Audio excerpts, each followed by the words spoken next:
This is a test of the Weather Service weather radio warning alarm for the WNG698 listening area of north central Ohio. During potentially dangerous weather situations, specially built receivers are automatically activated to warn of the impending hazard. Tests of these receivers are normally conducted by the National Weather Service every Wednesday between 11 a.m. and noon. When there is a threat of or existing severe weather in the area, the test will be postponed until the following day. This ends the test of the National Weather Service weather radio warning alarm.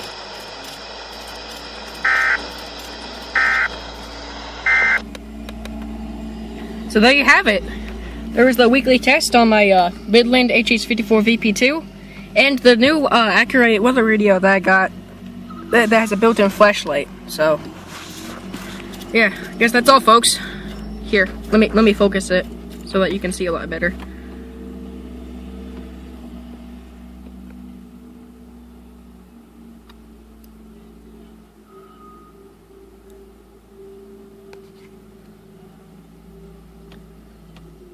Look at that, that's amazing.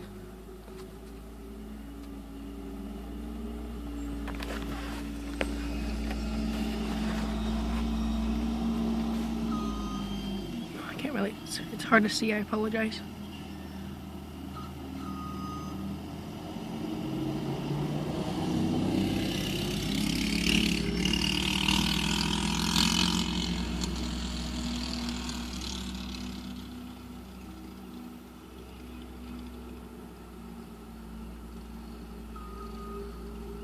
Alright, that's all, folks.